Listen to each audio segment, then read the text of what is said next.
Right, so welcome to what's this video going to be called? I guess me going to get Burger King because I'm hungry, because I am hungry and I am going to get Burger King. Right, let's buckle up. First of all, I also thought it'd be a great opportunity to show you my local area, and there's a man there. Beginning with the shops, which aren't very interesting. There's a Tesco, there's a bakery, there's some kitchen shop for some reason, a pharmacy and a Domino's. So that's great. Let's begin. Why did I roll back there? That shouldn't have happened. This car has auto hold. So this is, okay, oh no, just go. Oh, cheers, okay. So this road here, this is called Leys Lane. Often people pronounce it wrong and they call it Leys Lane, which, you know, you have to be a bit special to say that. The building on the left is my school. It's actually recording. It is actually recording. Very nice. It's my school. Well, my former school, obviously. I'm now too old to go to school because that's just what happens when you become elderly. This town is called Kenilworth. It's not a very interesting town. It's a pretty generic town. I don't know why the car keeps squeaking as I go over these speed humps. Hang on. And again. Doesn't sound good. Probably should look into that. But I think this video, I can't be bothered to do any editing, so this is going to be completely uncut. I'm going to go to Burger King, buy food and come home, because those are the rules. You know the rules. Okay. I could turn this into like a podcast thing. I don't know. Maybe. Probably not, because I've never really got anything to talk about ever. Just put cruise control on. It's easy. This road is called Windy Arbor. It's not very interesting. It's just a road, isn't it? Oh, look at these people parking on the road, though. I mean, they're technically allowed to, but you are just totally in the way. What can I talk about? Upcoming videos. There's the road trip. There's me and Rory's road trip. It's coming up soon, but that'll be later because it's taking ages to upload, and it's going to take ages to edit as well, because it's like 3.5 hours worth of footage. And I'm sure, while some of you may want to watch an uncut 3.5 hours of me and Rory, most people don't. So there's that. Oh, what are you doing? You're just plonked in the road there. Okay then. Oh, it's a taxi, of course. It's always the taxis. I swear taxis are just the worst drivers, because they're just, I don't know, because people say, oh well, you know, you drive more than you get better at it, but the people who drive the most, I would argue, are taxi drivers, and they're absolutely terrible at driving. You know, they're all over the place, very aggressive. I watched a taxi trying to overtake a bus on a roundabout in Coventry, and it wasn't like a multi, this was just like a regular, like, one-lane residential local roundabout, and this bus, you know, trundling around it, as you do, because it's a bus and it's massive. And this taxi is like, oh, I'm not having any of this. Tries to overtake. Oh, I hate this junction here, because there's like a corner that you'll see in a minute there, just before the junction, and you literally cannot see what's coming. Luckily there wasn't anyone coming, so that's all good. Speaking of public transport, the other day I went up to Manchester to see my friend, and I watched someone get hit by a tram, and usually that would sound very tragic, but I was struggling to contain my laughter, because this woman was clearly incredibly drunk, or like on drugs or something, I don't know, and she was just stood in the tram track. Okay, bear in mind, trams in Manchester, trams in general are huge. Trams in Manchester are painted bright yellow and they follow tracks, so not only are they easy to spot, but you know exactly where they're going to be going because they're just following these rails. So this woman, while seeing this tram coming and it's like blaring its horn, decides to just stand in the middle of the tram track, completely in the way, and then of course the tram hits her, because, you know, trams are massive and take forever to stop, and then she gets hit by this tram, falls over backwards, then gets up and proceeds to start trying to beat up the tram. Like, what's that going to achieve? You're just punching a tram here. Like, you know, it's not gonna yield, it's not gonna lose. Like, in a fight between human and tram, 99.99% of the time the tram is going to win, unless of course your name is Dwayne The Rock Johnson, and then you could just pick up the tram and hurl it across the city.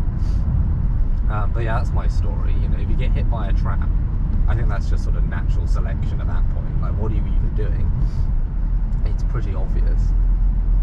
okay, now, I know I said this was going to be a tour of my local area, and it's just turned into a rant about trams and things. Trams themselves, big fan of trams. They are the superior form of public transport.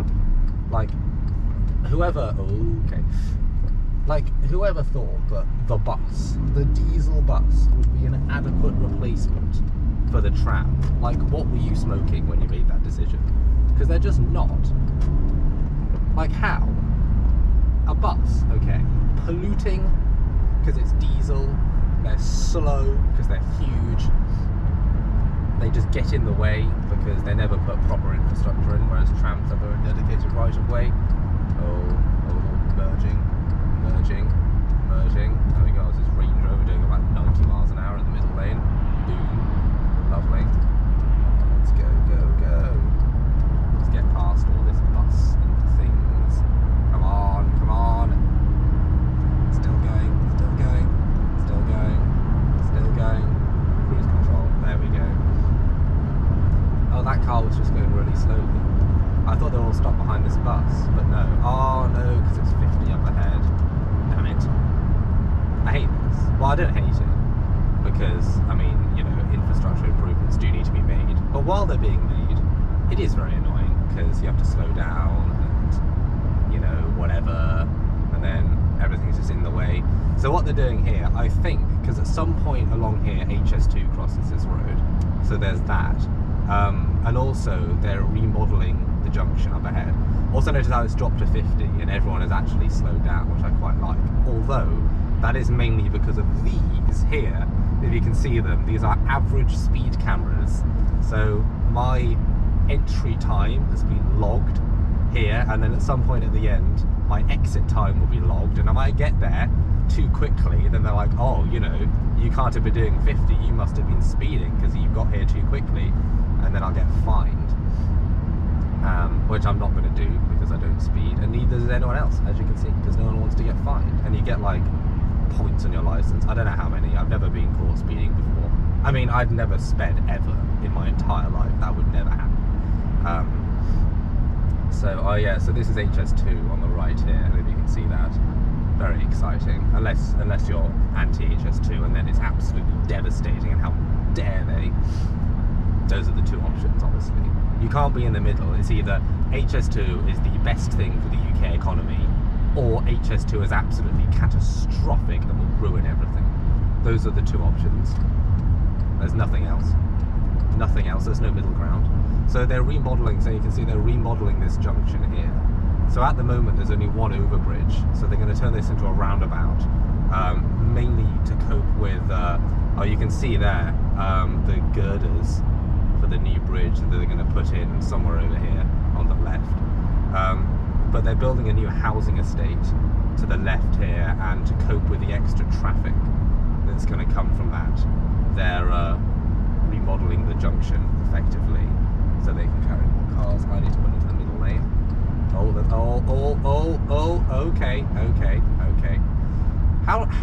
Okay. How did this blue car not see this white car? Like, come on, seriously. So over here, so this is a very annoying bit.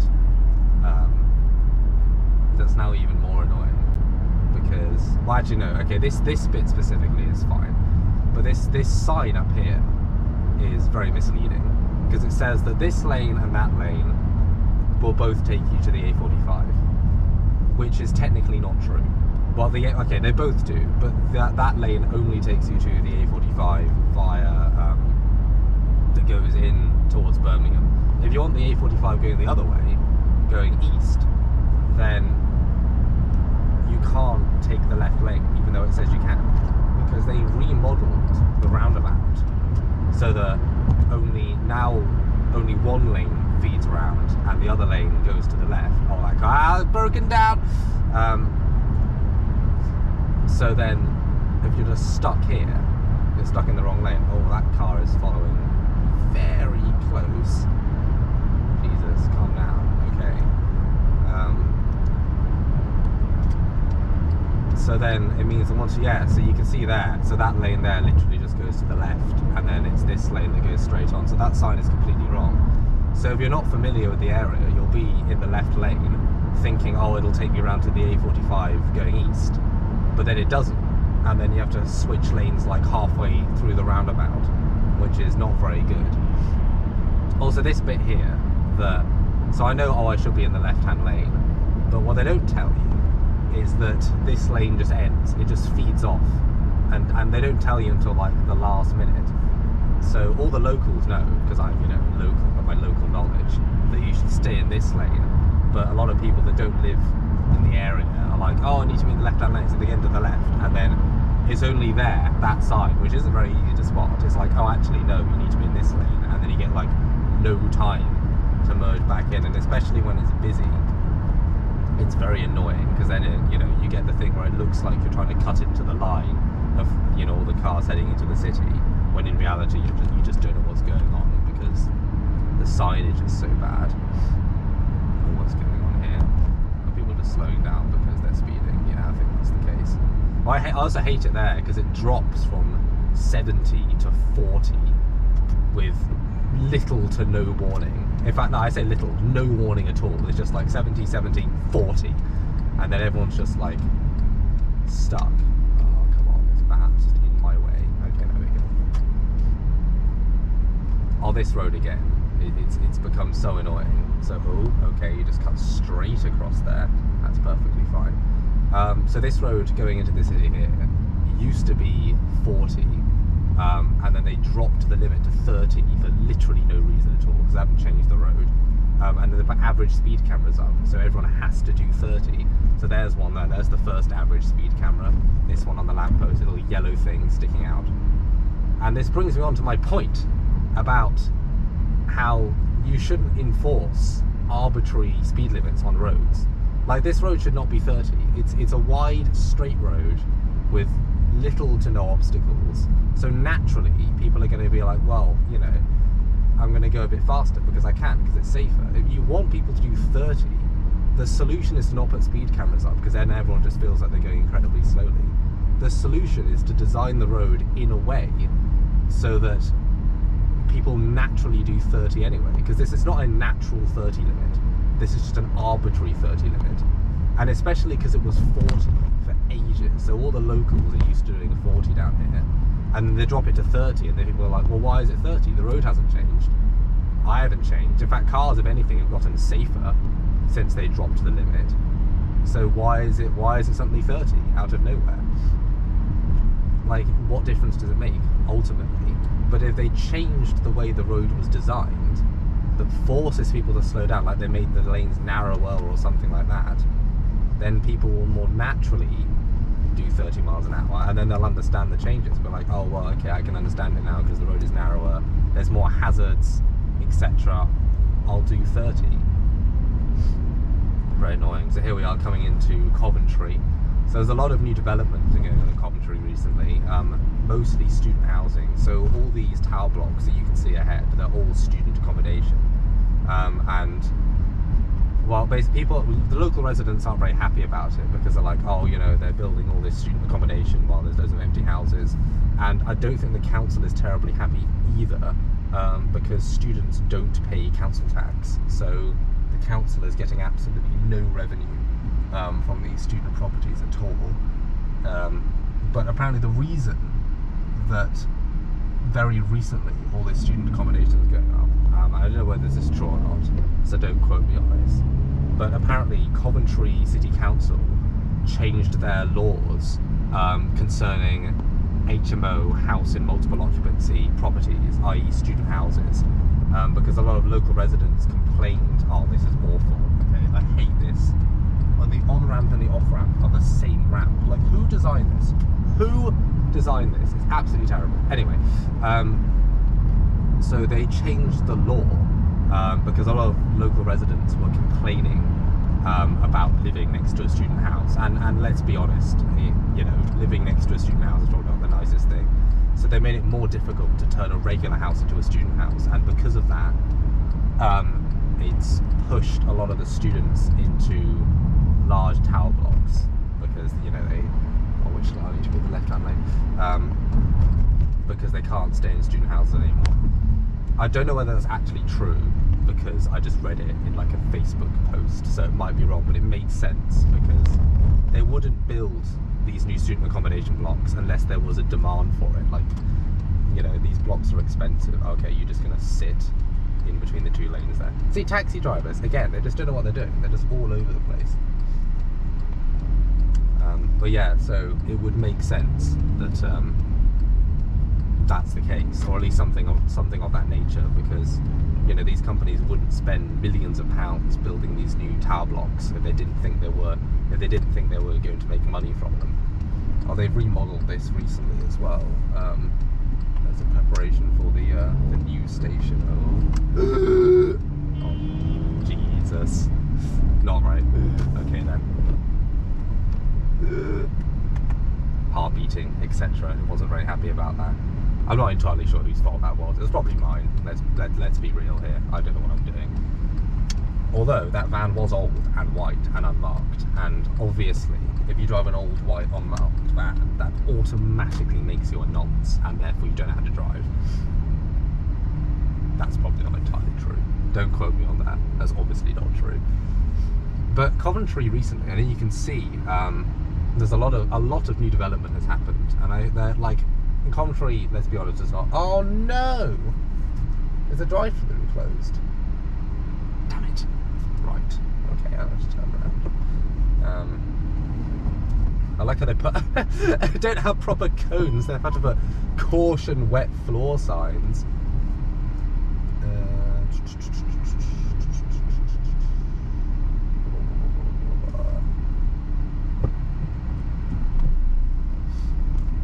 To go in. I might have to go in. Oh, where do I park? Where can I park? How many spaces there are available? I might have to go in. I might have to cut this video. You won't get me actually ordering. Damn it. Okay, so there's people coming in and out, so I assume it is open. I'll just have to go in and order.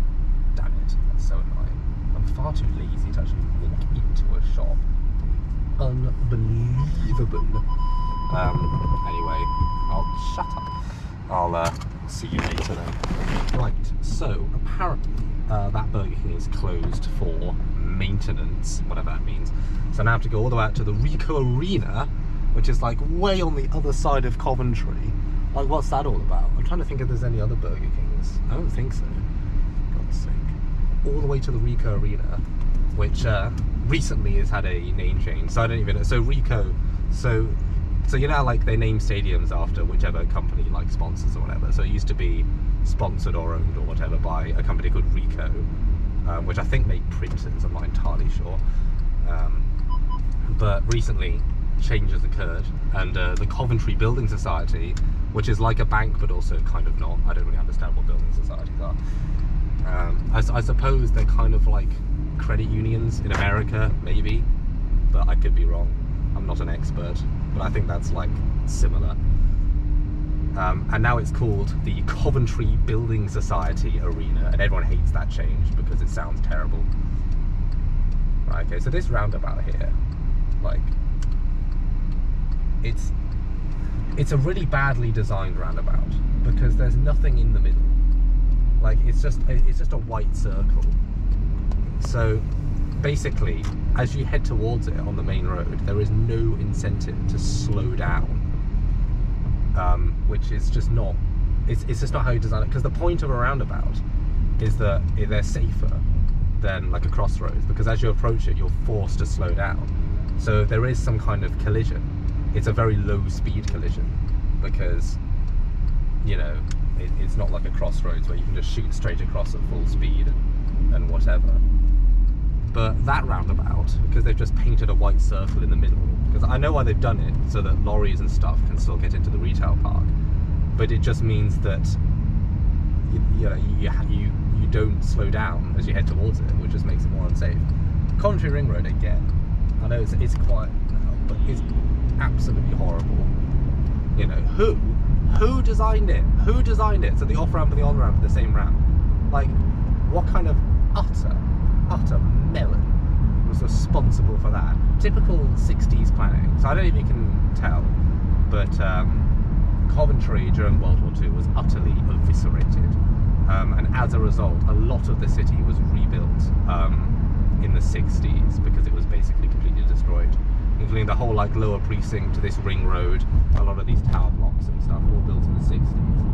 And according to my grandparents, and I do agree with this, it was built too quickly. Because after World War II, a lot of the UK was pretty devastated, obviously. Like a lot of cities were destroyed. Apparently Plymouth was, oh dear. Apparently Plymouth was so badly bombed, they fenced off the entire city centre because they thought that people would just find it too upsetting to see a city destroyed like that. And seeing pictures, it looks pretty bad. So there was a huge effort to rebuild everything after World War II, so that everyone would like, oh, let's forget about the war, okay, let's just rebuild everything and get it all sorted out and whatever. And as a result, some pretty bad decisions were made in the sort of rushed effort to rebuild British cities after World War II. Coventry is a prime example where we have a ring road that is just totally inadequate for the city's needs. They also got rid of the tram system, which I think I like, and they replaced it with buses. Brings me to my point earlier that buses are not good replacements for trams. And I know that, see, a few years ago, because Coventry's quite a large city now, it's got like 350,000 people, something like that. It's the second largest city in the West Midlands. And it's served entirely by buses, and of course that population statistic doesn't count like Bedworth and Nuneaton as well, which are kind of like all merged into the same sort of thing, much to the dismay of people that live in Bedworth and Nuneaton, or Bedworth, you know, if you're a local and you know you're lazy or whatever. Which exit is it? Not this one. I remember a few years ago, Coventry, maybe it was a year ago, Coventry City Council put this video up about this thing they were calling Very Light Rail, which is kind of like a tram, but it was only like one carriage. And they kind of look like, I don't know if you've ever been to Birmingham Airport, but there's like a little shuttle train that takes you from Birmingham International Railway Station to the airport. And they would kind of look like that, but just one carriage, and they were meant to go around the city. But it's been, you know, like a couple of years since that announcement, and no route has been planned out yet. Oh, look at this guy here, a bit impatient. No route has been planned out. They have like a design for the vehicle, but that's pretty much it. Like there's been absolutely no plan as to how, you know, it's going to be integrated into the current city and stuff like that. I mean, it would be nice to see it happen, because I know traffic isn't that bad at the moment, but it's only like 4 PM. So actually, no, this is like kind of like peak, like school rush hour. It is kind of busy, but Coventry drivers just don't know what they're doing, mainly because the roads are really badly designed. Like there's just constant roundabouts and whatever, and the junctions and the stupid ring road that doesn't work at all, and the road signage is absolutely terrible. So, you know, the only real way you can sort out big traffic problems like this is by offering alternatives to driving. Coventry does not really have that. I know Coventry has buses, but a bus is not really a viable alternative to driving because they're usually slower than driving and less comfortable.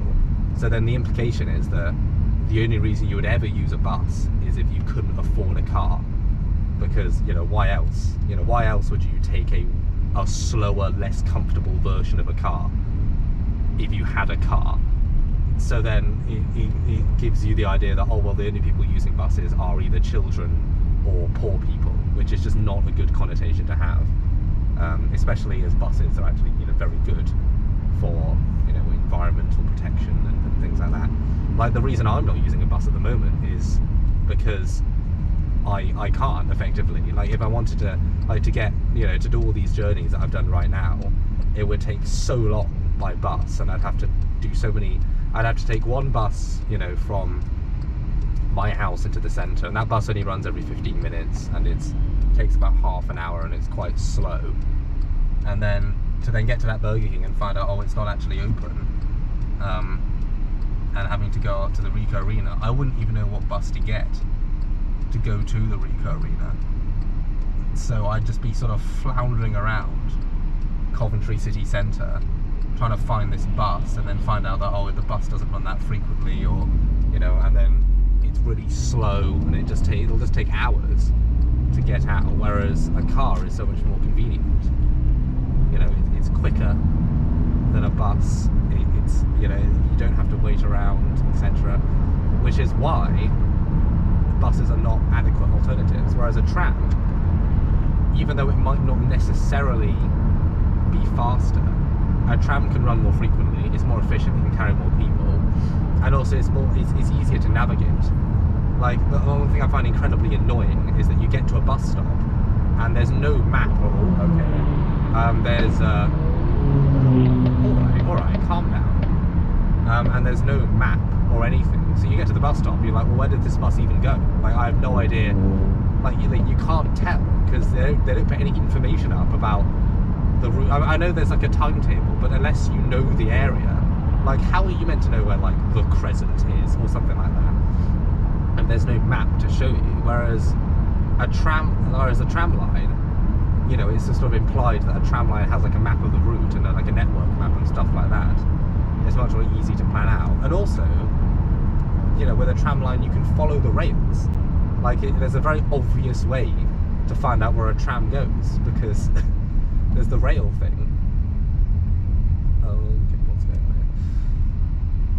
Whereas, you know, with a bus, you don't get that. It's much more difficult to navigate a bus route unless you're a local, which will put a lot of people off, especially, you know, people who don't live in the city. And trams, of course, will just make Birmingham more competitive. Not Birmingham, sorry. Birmingham has trams. Coventry will make Coventry more competitive. Because right now, Coventry as a city is larger than Nottingham, and yet Nottingham has a proper tram network, whereas Coventry doesn't. Coventry just has its buses that are just totally inadequate and sort of, you know, is like vague sort of suburban rail network which consists of 3 railway stations. Well, maybe not 3. I suppose there is, okay, there's effectively one local Coventry line, and that is the Leamington to Nuneaton line, which goes through Leamington, Kenilworth, Coventry, Bedworth and Nuneaton, and there's like a couple more stops. But that train only runs every hour, which is just unusable as like a commuter service. The best kind of service is one where you don't even need to check a timetable. You can just rock up to the station and you just know there's going to be a train there. And that's so much better to use because because that basically is as convenient as driving at that point. If you just know I'm going to get to the station and there will be a train there within like a few minutes or whatever. And of course, trains are always faster than driving. So if you up the frequency like that, if you up the frequency like that, then a lot more people are going to leave their cars behind and use public transport, which is going to sort out a lot of these traffic problems and things like that. What was I going to say? What was my point? I had a point. I can't remember what it was now. Oh yeah. So they really need to improve that. The problem is, to improve it, the reason the service is so bad is because Coventry Station only has 4 platforms. So it can't cope with the extra trains they would need to run if they were to up the service frequency. So they said that they can improve the Leamington to Nuneaton service if they build 2 more platforms at Coventry Station to host the extra trains. And very recently they rebuilt Coventry Railway Station, which was the perfect time to add these extra platforms, but they haven't done it. All they've done is they've just built this horrific orange railway station building that just looks absolutely horrible. Like, it somehow looks worse than a station building built in the 60s, which I didn't think was actually possible, but it is, apparently. And they built it exactly where they would have to put these 2 extra platforms. So if they were to put the 2 extra platforms in, they'd have to demolish the station that they've built there, this new station, which they're not going to do because, you know, they've just spent millions of pounds building this new railway station. It's just this sort of lack of forward planning that Coventry seems to have, which is just not, it's just not good at all. That they've done this, or haven't done this. This is such a dangerous crossing here. Like, the fact it's so close to the roundabout as well. Like, people are not expecting a crossing after after they cleared the junction. They're not really expecting a roundabout. But anyway, so I think that, firstly, that service needs to be improved dramatically, because it's just not good enough. Like, you can't realistically, you can't sort out traffic problems by just building new roads and making roads wider or whatever, because all that does is it makes it easier to drive, and if you make it easier to drive, more people will drive, and it just makes the traffic problem worse. Whereas if you provide a better train service, or a proper tram network that pulls people out of their cars, then that solves traffic problems, because it's like, well, I'm not going to drive now because I can take the train and it's going to be quicker, or I can take the tram, it's more convenient. So then the roads are then left open to the people that either have to drive or like driving, because a lot of people do like driving, but most people don't. Most people could not care less. Most people drive because it's the way to get to places. And if the train suddenly becomes the way to get to places, or the tram becomes the way to get to places, that's what most people are going to do. So then the people who actually really like driving have a more open road to drive on. I think this is a fundamental argument that like a lot of people who like driving and like cars are like, oh, they can't, they need to make roads wider, and they need to like stop, having, these bus lanes, and need to stop having these like public transport only areas and whatever, because it takes away from my ability to drive. Whereas in reality, they're closing off lanes to traffic, adding bus lanes, adding more public transport, having pedestrian roads and things like that. They discourage driving, so that the people who don't need to drive don't drive, and then the people that do like driving have a more empty road to drive down, because realistically you don't need to drive down every street. Oh, hang on, right, oh, there's the Burger King. Okay, I hate this. I don't want to just be in the way of this bus thing here, because I don't know if you can see me. Okay, let's go. Roundabouts are just not fun. I'm also in the wrong lane, so I'm gonna have to, I'm not gonna cut across, because okay, but this guy is, oh god, yeah, I'm just totally in the wrong lane. But I'm gonna have to go up here and then just like turn around into, okay, I'm gonna go up here, I'm gonna go, can you turn around here? No. I hate this. So again, bad road signage. I was just in the wrong lane there. I'm going to go down here, I'm going to into the car park, and then I'm going to turn around. God, it's so narrow. So another very annoying thing is that car parks are just so tight. Oh, what are you doing? It's parked directly in the way. Let's just go around. What? Why? Why have you just stopped there, like in the middle of the road? Jesus. Okay. God, I hope the people behind me are sharing a similar frustration with that blue car that's just completely blocking the road. Oh, look at these lovely Christmas lights they put up at the Ricoh Arena shopping centre. Okay, let's go. And then I have to turn right here again. So I just turn round basically so I can get to Burger King. Because I want my Steakhouse Angus. The Steakhouse Angus is the best burger on the Burger King menu. Anyone who believes otherwise is just, they're just wrong. They can't. That's undeniable. This is not an opinion. This is just a fact. Like, if you do not believe the Steakhouse Angus burger is the best burger on the menu, why are you even alive? Like, what are you even doing? Right. Okay. So hopefully I'm in the correct lane now. I found this whole area very American. You have to drive and whatever. So, petrol, is it this lane? I don't know, maybe, potentially, possibly. It says petrol only, but can I get round to, oh no! Okay, it is petrol only. Okay, luckily there was no one around. God, I hate this. Like, it's so confusing. Wait, no, but now I'm leaving. What? How do I get in there? What am I doing? Right, hang on.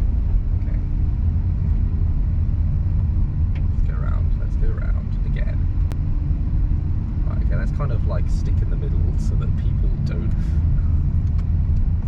Right, okay. God, this is so confusing. Petrol Pizza Hut. But there was an arrow pointing left, but it's definitely not to the left. So if I go this way, right, to the thing that said petrol only, but it can't be petrol only. Because it has to be, okay, that has to be the only way in here. This is so confusing. Yeah, okay, so it is, but it said petrol only there. That's so confusing. Like, why would they do that? I'm hungry. I want my Burger King. It should say petrol and burgers. Attended car wash. Arc. £2.50 for a wash. Scrub, scrub, scrub. Okay. Oh, okay, the drive-thru is open. The drive-thru is open. That's good. Okay, I can't remember what my brother ordered. But, oh, Memphis Barbecue King. Oh, interesting. Right. Obviously my order first. Hello. Hello. Hello, can I have a Steakhouse Angus meal, please? Yeah, what drink would you like? With a large Sprite with no ice. Large Sprite, no ice. Anything else? And could I have onion rings instead of Sorry, 6, 9 or 20? Sorry? 6, 9 or 20 onion rings. Oh no, could I have onion rings instead of chips? Is that an that's option? Fine. Anything else? Yes, hold on. Where's my phone gone? I think I'd have a bacon, is there a bacon one? Bacon double cheese XL. As a meal? Yes, as a meal. Is that large as well? Yes please, as a large meal. Yeah, what drink? With, again with a Sprite. With a Sprite. Anything else? And I also have 9-piece chicken nuggets as well. Yeah. Is that everything? Yes, that's everything. Oh, okay, thank you. Next one, please. Okay, thank you. Right, just to make it clear, this order isn't just for me. Okay, I'm just having the Steakhouse Angus. I don't know what kind of inferior plebeian is having the other one. Actually, I know exactly who it is. It's my brother. Is this the correct place?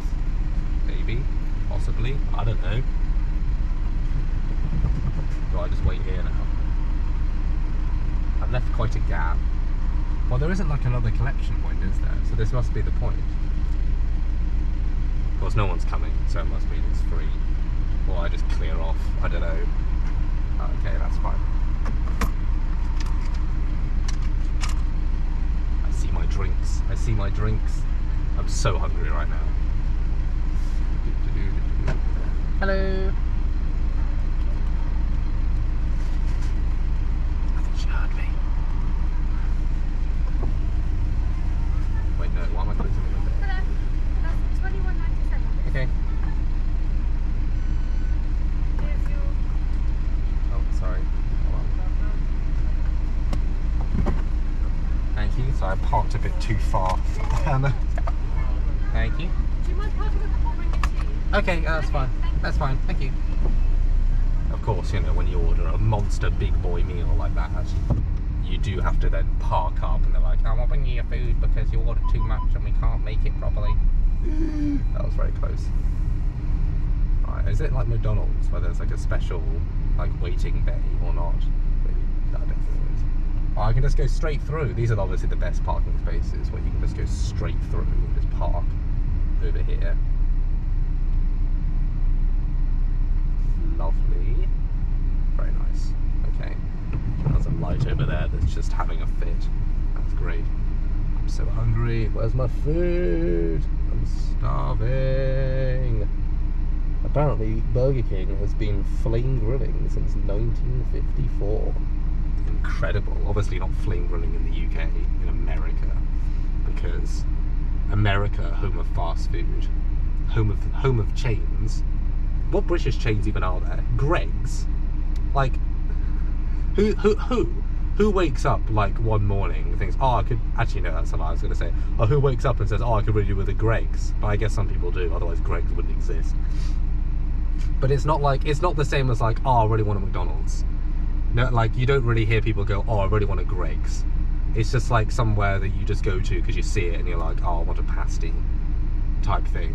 What are the chains? Pret a Manger, but that's more like a cafe. There are a lot of cafe chains, to be fair. Costa, Cafe Nero. Oh, my food. Hello. Thank you. Got my food. I've got the goods. Shut it down there. Very nice. Right. Let's go. That was actually quite fast. Some might call it fast food. And they would be correct. Oh, I can smell it. Oh, it's so nice. I'm so hungry. I promise this video is not sponsored, by the way. Mainly because I've got like 6 subscribers, so who's going to sponsor me? Apart from George's Barber, you know. That's a lie. George's Barber has not sponsored me, ever. Oh, I'm so hungry. I can smell the food. I want to eat it now, but I can't because I'm driving. And that would be irresponsible to eat while driving. And also, I think illegal. I'm pretty sure. In fact, I'm not. I know it's illegal to eat while driving. You can't be doing that. It's constant roundabouts. I mean, again, I can understand why roundabouts exist. They're safer, but at the same time, it's very annoying because you have to sit and you have to wait. Jesus. Okay. Nope. Where have all these cars come from all of a sudden? Like, what is going on? This is a constant stream of vehicles. Go, go, go. Right. It is quite busy, to be fair, because it's okay then.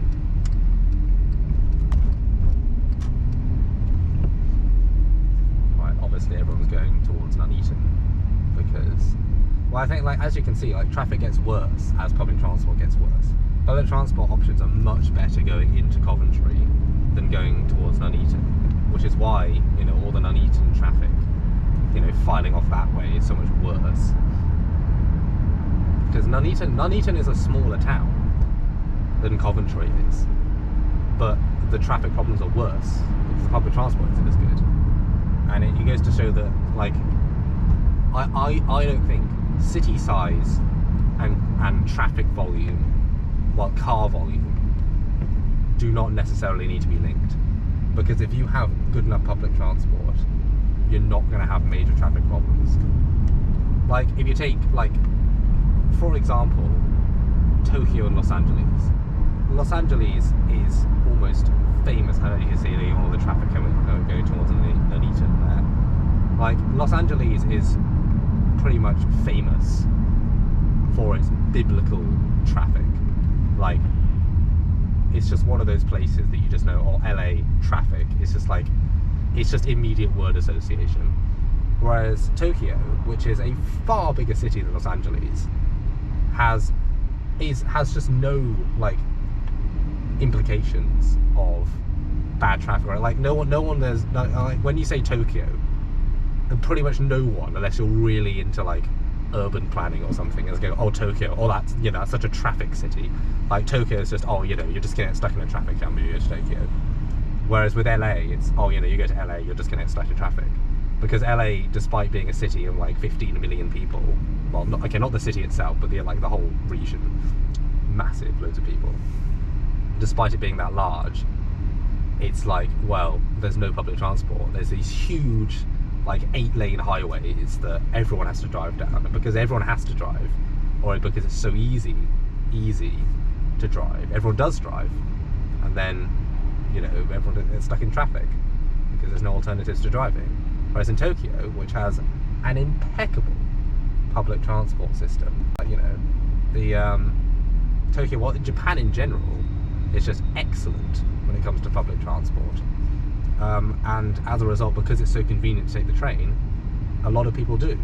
So then it frees up road space to use. And not only that, the average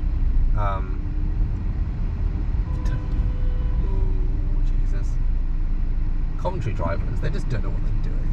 Okay, no, can't go. I didn't want to put that in front of that learner, that would have been bad form. Let's go. The only reason I say that is because I did my driving test on this road. This was my test route coming down here, and on my driving test, someone just pulled out in front of me. Like, I was coming around the roundabout, and I was like, actually, the roundabout is coming up, it's the next roundabout. Someone just jetted out in front of me on the roundabout, and I was like, oh, okay then, and I braked, and I passed. Like, it wasn't that much of an issue, but it was just like, okay then, okay, like, whatever. I think, you know, And obviously, because I'm telling this story, I can say this, and you know, there's no one to dispute it, that my driving skills were obviously so excellent that, you know, in avoiding a crash, that I was, you know, it put me in a good light for my driving examiner, and I passed. I got 3 minors though, so maybe not. What were my minors? I got 1 minor, which I didn't think should have counted. There was a van parked on the pavement, and I just went past the van as a car was coming the other way. But I was told, oh, you should have waited for the car coming the other way, because the van was technically blocking the road, even though it was parked on the pavement. But I don't think that should have been a minor, personally. But who am I to judge? Because I'm not a driving examiner. So I'll just sort of accept that. And I passed anyway, and it's not like the minors really mean anything. Like, they're really for yourself. Like, I know one of my friends, who will remain nameless, but some people who are watching this will know exactly what I'm talking about, got 13 minors on their driving test. For context, if you get 15, you fail. So this person was 2 minors off failing. So, oh, I hate this when people like edge forward in traffic jams, and then you have to like fill the gap.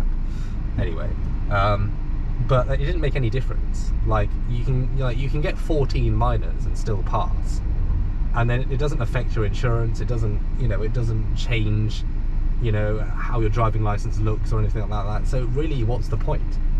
Like, I would argue someone who passed with no minors and someone who passed with 14 minors, that person who passed with no minors is going to be a far better driver than the person who passed with 14. But, you know, you don't have to tell the insurance company or anything like that. It's just there, just for your own, you know, your own well-being, I suppose. I don't know. Oh, it's this, or maybe it wasn't this roundabout, because this roundabout's got traffic lights on it. Maybe it was the previous roundabout then. Oh, it's another thing, you know, UK roundabouts, is that some of them have traffic lights like this. And of course, if you're British, you're used to this. But I think for foreigners especially, where they're confronted with a road that looks like that, with all these lanes and traffic lights and this whole roundabout situation, a lot of people probably panic. Especially, I know, especially Americans coming to the UK, because they're sat on the other side of the car. They might be driving a manual, which is already terrifying. You know, a manual, and you're changing gear with the other hand, the hand that you're not used to using. In another country, you know, you're not entirely familiar with the road rules and things. Then, you know, it can be very daunting when you suddenly get. I know it was here. I was coming round here, and basically where that van, I was here. Where that van is there, a guy just pulled out in front of me, and I like slammed on the brake. I was like, oh my god. But oh, you can tell this BMW is really annoyed at that car there for being in his way. Oh, is he going to go for an undertake? Is he going for it? I know he's not. He's just sat there. Okay. Okay then. You going to thank me? Obviously not. I'll be asking way too much. Yeah, your average. See, it's a known fact that the largest car has priority, or the most expensive car has priority. Those are the rules. Like, obviously, if you're driving like a BMW or something, you automatically have priority because your car is just more expensive and therefore better than everyone else's. Or Mercedes as well, like that Mercedes SUV thing, doing about 50 miles an hour as it head towards a queue of cars. And again, look, the immediate acceleration there, absolutely punching it, following way too close to the car in front. I mean, it's just unnecessary. Like, the speed limit on this road is 50, and I would like to think most people do 50. Like, I'm doing 50 right now. I'm basically going the same speed as the car in front. Okay, to be fair, okay, my point is immediately being thwarted by this Ford Mondeo here, and now the next car, which I think is a Peugeot of some kind, maybe. Oh yeah, it's a Peugeot 407, really old one, 58, ancient car. But the car in front's doing 50, I'm doing 50, the car behind me is doing 50. Most people do 50 along this road. So it's like, you know, what do you plan to gain? You know, from like sat like 2 feet from the car in front. Okay, I need to pull into the right hand lane in a minute. There's no one coming, so I'm just gonna do that now. Got my Burger King. I'm so hungry. Like, words words cannot describe the amount of hunger I'm feeling right now. Am I in the right lane? Okay. Like I said, that words can describe the amount of hunger I'm feeling right now. See, this is quite confusing, actually, again, because there's this red light here, but it's not for the roundabout. This is just for this crossing. So I know it's sufficiently far back, but if you're further back there, you might be under the impression that, oh, the light is green here, so it's safe for me to cross the roundabout, and then you'll get to the roundabout too quickly. Obviously, most of these people are local, so they know what's up. But if you're not local to the area, you might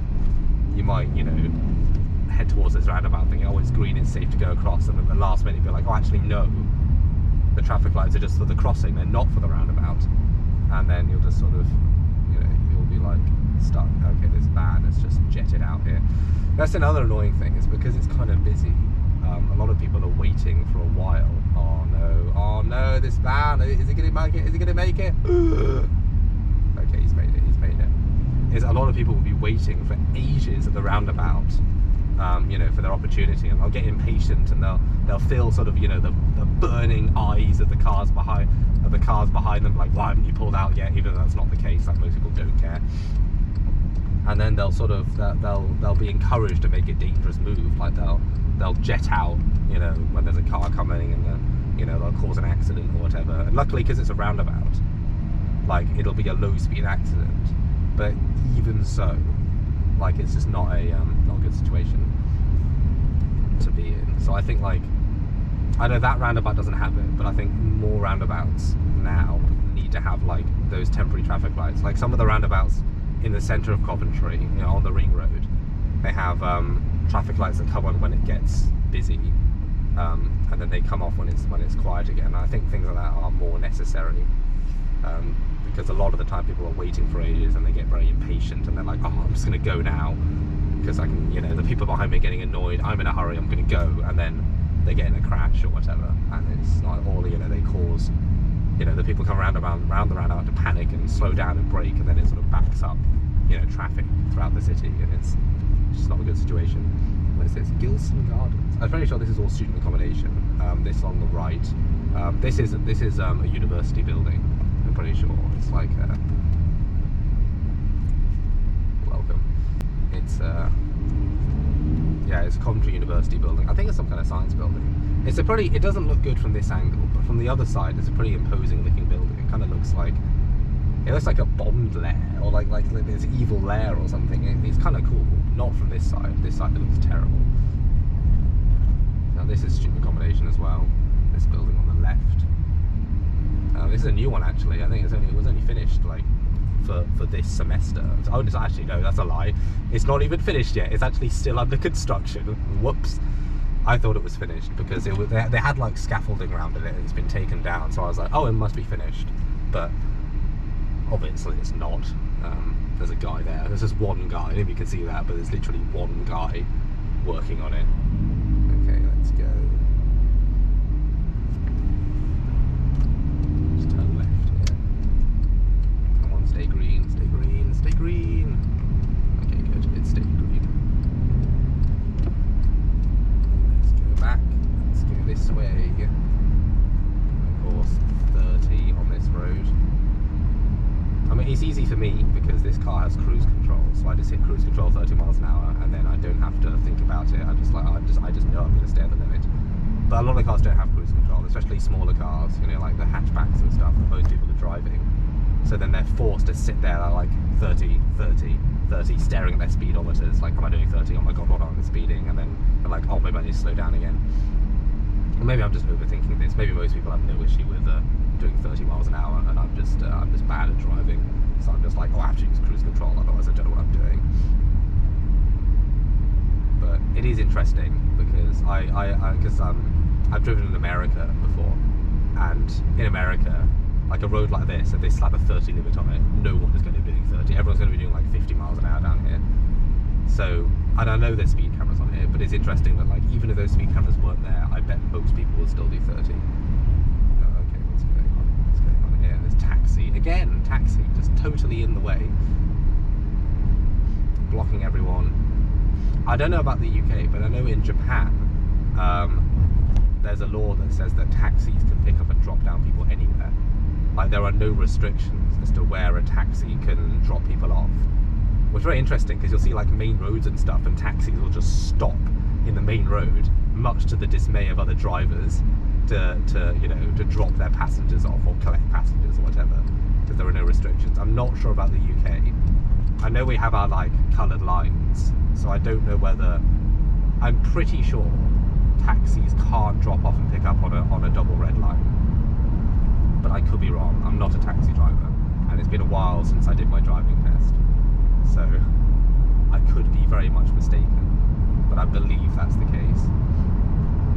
This is very interesting here, because obviously when they built this, there was an extra lane there, and then they were like, oh, you know, you don't need the extra lane. But see, this sign here still shows the 2 lanes. Oh, I was not paying attention there. I was too busy looking at that. Yeah, you better get out of the way. Oh no, but then it's just 40 anyway. Okay, it's fine. I hate this when you're at a junction and like cars like pull into the side, and like, you're in like the outside lane to let them out, and then you can't get back in because the car's just like sat in like your back left periphery, and everyone's like, why haven't you pulled in yet? Why haven't you pulled in yet? But the reason you haven't pulled in is because, you know, the car is just in the way. Okay, I need to let this BMW go past. It's going to surge past it in a minute. Come on. Come on. What are you doing? Why were you just sat? Like, the limit is 70. You just sat at like 50 miles an hour. Let's go, go, go. Why is everyone going so slowly? The limit on this road is 70. People are doing like 50. I think it's because there's the 50 limit coming up. But, you know, 70 here. So, what are you doing? I also realised that I probably haven't been very interesting. Like, I've trailed off a lot. And, if you're still watching, why? Please write why. And also, write ways I can improve, because I do need to improve, because I don't know what I'm doing. This video isn't particularly interesting anyway, because it's just like me driving around. You might have even watched this in silence. I don't know, just for like the driving vibes. I'm aware this kind of looks like stock footage. Let's go, these lorries like changing lane. I'm aware this kind of looks like stock footage. Like if you type in like driving stock footage, it's like someone sat behind the wheel, just like driving on a road. They're usually in Russia. It's a good, I always wondered, like, I don't know if you've ever noticed this before, but whenever you see like stock footage of like a road, or especially there's this one that's used a lot. It's like an aerial shot of a motorway, and that shot is in Russia, and I'm like, why are so many of these stock footage shots of roads, or like stock footage in general, why is it in Russia? Like, are people in Russia just like making money by selling stock footage and stuff? Is that their entire economy? Is that why they want to invade Ukraine? Because their country's like, you know, the stock footage economy is so bad, their country's like falling apart, so they're like, oh quick, invade Ukraine, so that everyone forgets that everything's falling apart in our own country. I mean, that's obviously the reason why they're doing it. I'm gonna get blacklisted in a minute, I'll never be able to go to Russia ever again. But I'm like, I believe that the reason why Russia's being so aggressive with Ukraine is because of Nord Stream 2, the pipeline, this new pipeline that's connecting Russia with Germany, that's going to supply Germany with Russian gas. And like, what Russia is basically admitting there is not only is their economy dependent on gas, but it is solely dependent on selling gas to Europe. Maybe not even Europe, just Germany. And it's putting Russia in an incredibly vulnerable position to admit that their entire economy is based purely off selling gas to Europe. Like, that's not a good thing to admit. Okay, I hate turning right here. Okay, this will be a good thing. Turn this into a roundabout, because it will make it far easier to turn right at this junction. Okay, it's kind of quiet at the moment, so I can go, but when it's busy during rush hour, you could be sat there for years, you know, see your entire life waste away, sat at that junction. Not really though. What was I saying? Oh yeah, so Russia's put it, like, I don't know why, there must be people in Russia, especially in government, who are fully aware that Putin's actions basically mean he's kind of alienating Russia from the world stage.